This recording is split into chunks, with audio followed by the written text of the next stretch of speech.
حضرت عبداللہ ابن عباس رضی اللہ تعالیٰ عنہ سے مروی ایک روایت ہے، میں ایک دن حضور کے پیچھے بیٹھا ہوا تھا، سواری میں حضور کا ردیف تھا، تو حضور نے فرمایا اے بیٹے، اے لڑکے، میں تجھے کچھ کلمات سکھاتا ہوں، تو اللہ کے حقوق کا خیال رکھ تو وہ تیری حفاظت فرمائے گا۔ تو اللہ تعالیٰ جل شانہ کے احکام کی حفاظت کر، تو اسے اپنے سامنے پائے گا۔ اذا سألت فاسأل اللہ، جب سوال کرے تو اللہ سے ہی سوال کرے، اللہ سے مانگنے کا مزاج پیدا کر لیں کہ فرمایا تمہارے جوتے کا تسمہ بھی ٹوٹ جائے تو وہ بھی اللہ سے مانگو۔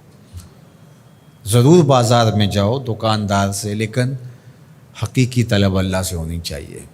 بات بات پہ اللہ سے سوال کرو، بڑی سے بڑی چیز بھی اس سے مانگو، چھوٹی سے چھوٹی چیز بھی اسی سے طلب کرو۔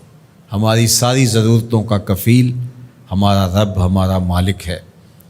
تو دوسری نصیحت یہ کی کہ جب تو استعانت طلب کرے، مدد طلب کرے تو اللہ سے ہی استعانت طلب کرے۔ وعلم، اور جان کہ اگر ساری امت، سارے لوگ، پوری قوم جمع ہو کے تمہیں فائدہ پہنچانے کی کوشش میں لگ جائیں تو تمہیں وہی فائدہ پہنچا سکتے ہیں جو تیرے لیے تیرے رب نے لکھا ہے۔ اور فرمایا وَإِنِ اجْتَمَعُوا عَلَىٰ أَن يَضُرُّوكَ بِشَيْءٍ، اور اگر تمہیں نقصان پہنچانے کے درپے ہو جائیں، لَمْ يَضُرُّوكَ إِلَّا بِشَيْءٍ قَدْ كَتَبَهُ اللَّهُ عَلَيْكَ، تو تجھے صرف وہی نقصان پہنچا سکتے ہیں جو اللہ نے تیرے لیے لکھا ہے۔ سارا زمانہ بھی مخالف ہو جائے، تیرا کچھ نہیں بگاڑ سکتا۔ ہاں، تیرے مقدر میں اگر کوئی چیز، کوئی بگاڑ لکھا ہے تو وہ ہوگا، اس کا ذریعہ وہ بن جائیں گے۔ تو اس لیے پھر اسی سے مانگو، اسی سے طلب کرو۔ رفعت الاقلام وجفت الصحف، جو لکھنا تھا اللہ نے لکھ دیا، لکھنے کے بعد قلم اٹھا لیا گیا اور جن صحیفوں پہ لکھا تھا وہ خشک ہو گئے۔ اب کتابیں بند ہیں، تو اس لیے اس نے تیرے لیے جو لکھا ہے وہ ہو کے رہے گا، تو خام خواہ لوگوں سے ڈرنے کی ضرورت نہیں ہے، اور تیرا فائدہ، تیرا نقصان اسی کے دستے قدرت میں ہے، تو اسی سے طلب کر، اسی سے مانگ۔ اور فرمایا تو اللہ تعالیٰ جل شانہ کو رخاء میں، خوشحالی میں یاد کر، یعرف کا فی الشدہ، وہ تجھے مشکل میں پہچانے گا۔ یعنی جو شخص خوشحالی کے دور میں اس کے پاس دولت ہے، صحت ہے، تو اللہ تعالیٰ کو فراموش نہیں کرتا، اللہ اس کی بدحالی کے زمانے میں اس کو فراموش نہیں کرتا۔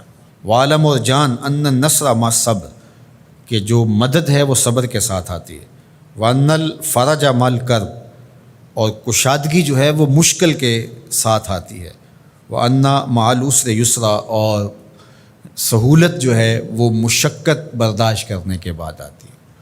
تنگی کے بعد فراخی آتی ہے، پہلو مشکل پھر تمنا، پہلو کنڈا پھر پل، شاید مگروں پہلو مکھیاں ڈس دیاں ڈنگ والیاں۔ تو یہ سب ہوتا ہے، مشکلات، تکلیفیں، آلام، مصائب، ان سب سے گزر کر کے آسانیاں آتی ہیں۔ خود حضور کی زندگی دیکھ لیجئے، مدنی زندگی مکی زندگی کے گزرنے کے بعد طائف کے مراحل کو طے کرنے کے بعد آتی۔ تو ہم ڈائریکٹ اگر چاہیں مکی زندگی کو اختیار کیے بغیر اور طائف کی مشکلات اور سنگلاخ راستوں سے گزرے بغیر مدنی برکتیں حاصل کرنا، تو وہ نہیں پا سکتے۔ تو یہ اللہ تعالیٰ نے ایک نظام رکھا ہوا ہے۔